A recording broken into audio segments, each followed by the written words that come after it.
What would you do if I told you that every single night you're unknowingly sabotaging your metabolism, hormones, and mental clarity just by sleeping wrong? Well, that's the case for 95% of Americans today. Most people are operating way below their capacity. And really, when it comes down to it, it starts with a mindset of improving yourself on a regular basis. And it starts with a physical act of sleep. And since sleep is all something that we're doing on a regular basis, anyways, starting here makes the most sense before we start introducing a lot of crazy nutritional principles or elite level workouts that we used to do in high school or college. So if you're interested in figuring out how to actually feel and perform at 100% rather than just 60%, that's what this episode is all about. You're listening to the Low Carb Hustle, home of your $1,000,000 body method, where we help you get leaner and live longer. My name is Nate Palmer. I've been a coach for 17 years, and my mission is simple: to show you how to easily drop fat so you can feel lean, strong, and energetic. So if you're ready to hear how we can drop fat, build muscle, and improve our recovery without changing our nutrition or our workouts, well, stick around. Let's do this. Most people are only operating at about 60% of their capacity. What this means in reality is that 95% of people walk around like they've got a low grade cold all the time. They're not getting enough oxygen. Their energy is low. They're relying on copious amounts of caffeine to cope with stress and to get through the day, only to do it all again the next night. And they're never recovering. They're never actually getting ahead of this problem. Everyone is always playing catch up all of the time. When I was younger, I used to think that, adults, especially adults in important positions, had it all together, had it figured out, and were, people who were just absolutely nailing it. Now that I'm an adult, I see that everyone's just making it up as they go. And what I see stresses me out because it's so many people are doing all of the things that they know they need to be doing in their life. They're going to work. They're being good parents. They're putting in effort everywhere. They're going to the gym. They're changing their diet. They're tracking their macros, but they're not focused in on the one thing that is going to give them the biggest return on their investment. And I think there's two main components to this. Number one is there's a mindset issue we're dealing with. And number two is the physical act of sleeping. We're just not doing it right. But here's the thing: 60% of Americans are overweight or obese. Only 4% of people strength train. And that number decreases precipitously when you get into your 40s and your 50s. Something like 1% of people that are above 55 years old strength train, which is insane. And 25% of people are physically inactive 100% of the time outside of work. And one of the biggest reasons why is that it all starts with how you sleep. Now, I think that absolutely sleep is a core component here. But the thing that I keep coming back to is the issue of how are we thinking about ourselves, our sleep, and what we quote unquote deserve, essentially.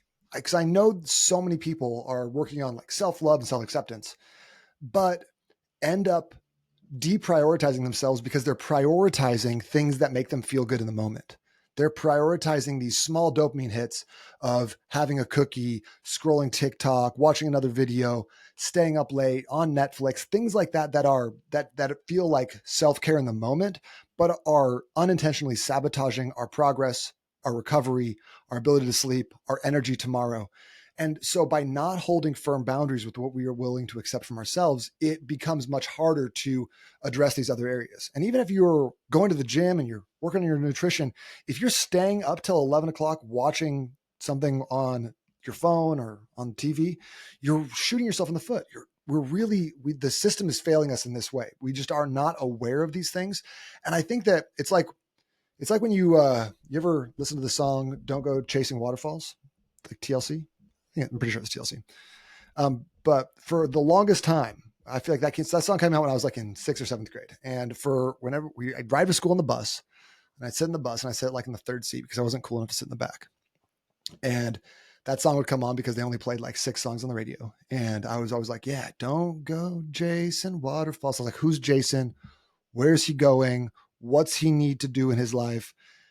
But once someone was like, no, it's not Jason, it's chasing. And I was like, oh, and then what was crazy is I could never hear Jason again. I always heard chasing. And it's that awareness. When you bring that awareness to something, you shine the light on it, you can't go back. And I think that once people start understanding and feeling what it's like to perform at 100% when they're used to being at 60%, And they're like, wow, I didn't even realize that my back has been hurting and I couldn't really reach down to the floor. I've been so inflamed. I didn't realize that my neck's been jacked up. I didn't realize that my energy's been so low. I didn't realize that my skin was supposed to be clearer than this. I didn't realize that you're not supposed to rely on 5 cups of coffee to get up and out of bed in the morning. And once you see it, then you can't ever go back to not understanding. That you always have that clarity. But the system is failing us. The big lie we've been sold about sleep is that just get to bed and get 8 hours of sleep, right? That's all there is. But that's not true. You can be in bed for 8 hours and still wake up exhausted. I think a lot of people also say, especially high performers and people that I work with, they say like, I function fine on low sleep. Or if you're hardcore and you like going to Hot Topic, you say, I'll sleep when I'm dead. Sleep's the cousin of death. All right, Tupac, chill. But studies show that less than 6 hours of sleep impairs you the next day, like being legally drunk, like literally being over the limit, like getting pulled over and you now got to go to Tent City and you got to wear pink pajamas and you got to pick up trash on the side of the freeway. That kind of impairment. That's sitting 6 hours of sleep. That's crazy. And that's not abnormal for people, even people who are in bed for 8 hours.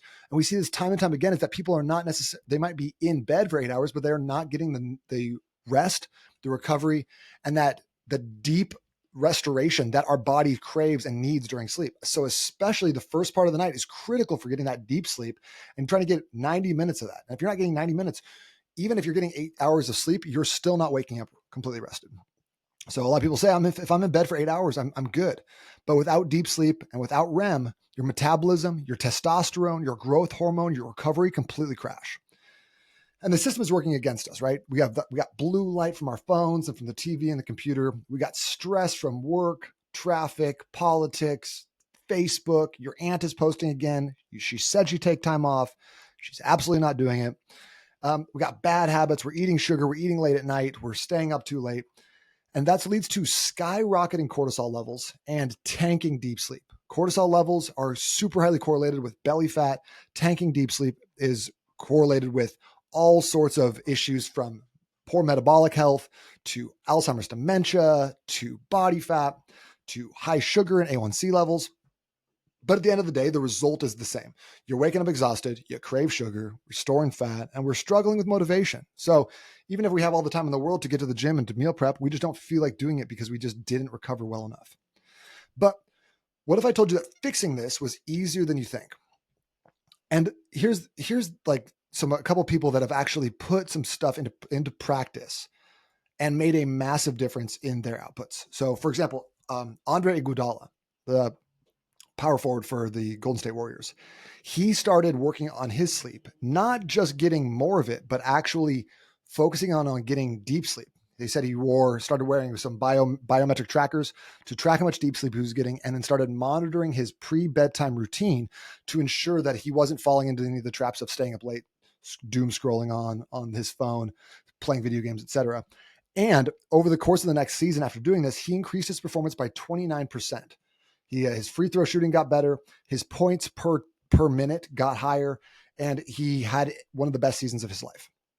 Michael Phelps is another generational athlete that built his performance in the last Olympics on sleeping first and making sure that he was recovering. Now, he was a little bit of a freak about it. He's getting 8 to 10 hours of sleep a night, but that became a crucial part of his training protocol. He would build that into his life because he knew that if he was able to sleep longer and give himself more opportunities for that deep sleep, for that REM sleep, for that recovery, then it was going to allow him to perform better in the pool. And we saw him crush it. He's absolutely one of the greatest Olympians of all time. But in real life, I have a client who's an 8-figure entrepreneur. He's a dad of 5, and he's always on go. He's always moving. He's always got something going on. The man barely sleeps, and he's the type of guy who wants to do 75 hard, do 2 workouts per day. One of them's a walk with his weight vest on. One of them, he's in the gym crushing squats.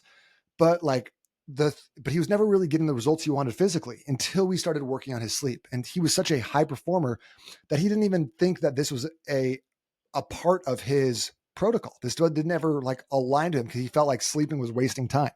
And I admit, I felt that same way, is that, I'll just, I'll push past it. I'll stay up a little later. I'll accomplish this. I'll wake up a little earlier. I'll do these things. And I wasn't giving sleep the priority in my life that it needed.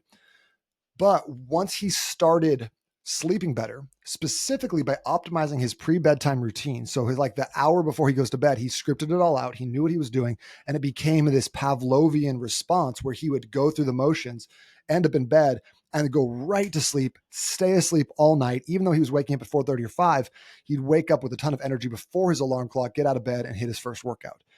So what he started doing is, even though he was only getting 6 to 7 hours of sleep per night, we started optimizing his PM routine, and then his sleep scores went up to 90 plus every single night, aside from when he's sick. And he started feeling like he had just elite energy he had when he was 22, 23, to take on the world, work on his company, be present with his family, and help control his fitness. And by the way, the end result of that, from a vanity perspective, is he went from 22% body fat down to 14% body fat and revealed his abs. So like good stuff over the course of 6 months. But the science of fixing sleep quickly is that there's a couple key elements, but I think one of the big things that I've seen is that oxygen is a huge key here. Sleep deprivation means less oxygen in your system. And so when less oxygen in your system, you sleep poorer. So one of the main things that I like to see people do is open up their airways with like a nasal strip, and then do some mouth taping at night, especially if you have a problem keeping your mouth shut at night. You wake up with your mouth open, it's dry, you feel like it's got yucky, gross mouth. You need to go brush it first thing in the morning. That's mostly just oxygen and bacteria building up in your mouth. So if we can fix the oxygen flow, you start sleeping a lot better. So that's one of the big things. But then if you are able to avoid some of those pitfalls, you stop having metabolic damage. Because poor sleep is going to increase your cortisol levels, increase your insulin resistance, and increase belly fat and love handle storage. Okay, so those go hand in hand. So if you are able to sleep deeper, get more deep sleep, prioritize the oxygen while you do sleep, you can resist a lot of these things without even doing anything. Nose strips and mouth tape, those are like $10, right? And you don't even, like, for mouth tape, you don't even need anything crazy. I just use a little cloth 3M tape a lot of the times. Travel with it. It's awesome. And then making sure that you have those, like I like to talk about with my client, small changes in your PM routine, how you will help you restore your deep sleep fast. And I'll give you some tools for doing that a little bit later. So try these, some small, simple sleep tips to give yourself some massive long-term gains in your health, your fitness. And what's awesome about these is that you can start implementing these right away because you're already sleeping. So if you just start doing a couple of different things that to change that up, you'll start seeing results. And you can try this for yourself. If you start sleeping better and you don't notice a difference, then I guess stop sleeping better. But if you're already doing it and you can make some very small changes and start actually seeing from like a physical perspective, the fat falling off, your body weight going down, you're having more energy, less inflammation, that shoulder that's been bugging you stops hurting, that like those things are going to help keep you coming back. And I think that's one of the key things here, is that if you can build that momentum, you can keep going. So tonight, here's what I want you to do is start figuring out what an optimal PM routine looks like for you. And one easy way to do that is just by thinking about what is the final hour before you go to bed. So what time do you need to be in bed? Is it 10, 10:30, 11? If you're like me, it's like 9, is it 9:30? And then what do you need to do an hour before then? So usually an hour before then, what I would love for you to focus on is turning off screens, getting in bed without screens. And I don't even consider the Kindle a screen, because Kindle's got the lights coming from the sides. It's not backlit. That's a great way to fall asleep. So I'll just tell you my PM routine, and you can either copy this, take some elements of it, see what works for you. But basically, turn off the screens about an hour before bed. Then I'm going to go brush my teeth, bathroom stuff, get that all taken care of. And then I go take my supplements. So I'm taking a magnesium glycinate. Usually if I've had a harder day of training or whatever else, I'm taking about 400 milligrams of that. I'm taking a fish oil. I'm taking some sort of immune boosting thing, especially during the winter. And then I'm taking hydrogen tablets. Hydrogen just is a great anti-inflammatory. It's amazing way to help your body just repair, rebuild, and give yourself the necessary antioxidants to wake up feeling good. Especially if I'm like hurt, banged up, I'll take a couple more of those. Usually if I have like a really hard workout, I'll take like 1, 2 or 3 times a day, and I'll feel way better the next day. So just as an aside, those hydrogen tablets can be really helpful. They make hydrogen water bottles as well, but I have not experienced enough of them to see if they work. When I was doing some research on them, it looks like they're pretty expensive if you get a good one, because in order to manufacture the hydrogen in your water, they need a platinum ring at the bottom for that chemical reaction. Then after taking my supplements, what I'm going to do is I'll go to my bed and I will put magnesium oil on my feet and then put socks on. Sometimes the socks come off later at night, especially if it's warm out, but especially during the winter, I keep them on all night. Putting on socks increases blood flow, and it's a great way to help yourself if you're feeling sick. I don't know why it works, but it works. So then I'm going to lay down. I'm going to turn on a white noise machine, which is what I use for my alarm clock. So instead of having a loud beeping noise, a light gradually turns on and that white noise goes off. This is just a good way for your body to wake up naturally.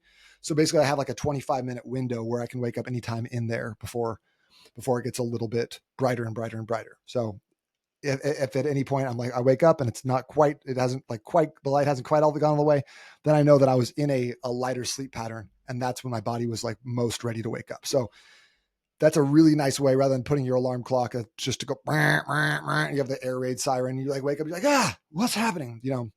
I think we've all been there, but this is just an easier way. So I always set it a little bit earlier than I need to be up, just in case it goes a little longer. But that white noise machine and light alarm clock is money. So I put that on. I put my phone on the other side of the room. I put my sleep mask on my forehead, and then I get in bed and read. Generally, if I'm talking to my wife, hanging out or whatever, I won't put mouth tape on until a little bit later. But then when I start getting real tired, I slap a little bit of mouth tape on. And then as soon as my eyes get heavy, one of the boundaries I'm trying to set for myself is when the eyes get heavy, put the book down. Sometimes I'm reading something that's like nonfiction and it's a little exciting. So I end up being like, what? I want to read a little bit more. And then I have to go back the next day and read the last like 5 pages. Cause I'm like, what is happening in this book? But read that book. Once the eyes get heavy, put the book down, pull the sleep mask over your eyes, and then lay down. And then this PM routine, even though it's super simple, and I have a couple of other elements to it in terms of like my room setup and bedding and that sort of thing, this has been completely game changing because like I said, it's a Pavlovian response. Once you do these things on a regular basis, and it's not like this, what am I going to do tonight? It's not super random. Then you start becoming acclimated to it. And so when I lay down and I put the sleep mask on my forehead, it's just a signal to my body that we are getting ready for bed. We are ready to turn it down. So my body will naturally start down regulating, start getting a little bit more calm. My heart rate slows down. I can track all this stuff through my Oura ring, which is really nice. And then from there, the sleep is better and better and better, especially if I've done what I need to do during the day, some movement, some sunlight, decreasing, like wearing blue light blockers if I need to during the day, eating the correct foods, like for breakfast, lunch, and dinner. All those things make a radical difference in your sleep and your recovery. So if you're tired of waking up exhausted, I've got something for you. That 8 and 6 sleep system gives you a step-by-step plan to get the best sleep of your life starting this week. And if you don't get results from this in the next 7 days, I'll give you your money back. That's not even an issue. Right now, it's only $77 to get this. Go to 8in6.com, use the numbers 8 and 6, and put in the code RESTORE. And I'll actually send you a free bottle of Complete Restore with your purchase. So you can try this out, get the sleep and recovery aid, and start sleeping your best, waking up feeling amazing, and burning belly fat without changing anything about your nutrition or your activity levels. And what you're going to notice is that it's like a natural Ozempic. I don't want to oversell that actually. But when you sleep poorly, you are going to have cravings. You are going to crave sugar. You're going to eat more calories. And when you sleep well, you don't crave as much sugar. You don't crave as much crap because your body doesn't need energy from an external source. It got it during the night. So your appetite goes down. So you feel better. And that's all Ozempic does, is it mutes your appetite. So if you can do that naturally through sleep and through the right bedtime routines, you're already going to bed. You already have a bedtime routine, whether you think about it or not. So let's dial that in, make sure everything is in place, and you're going to start feeling better and better. And like I said, if you do this 8 and 6 program, and you don't get results in a week, give your money back. There's a 0% chance of failure on this program. So go to 8 and 6 to get started today on that. The biggest secret, I'm telling you right now, in your health, and we're going to see this more and more over the next 10 years, is not another diet. It's not another workout. It's how you sleep. If you fix your sleep, you fix everything about how you feel. Okay. You're not meant to operate at 60%. So take control of your life, take control of your sleep, make that shift, and let's get after it. Hope you're having an amazing day. Thanks for tuning in. I'll talk to you next time.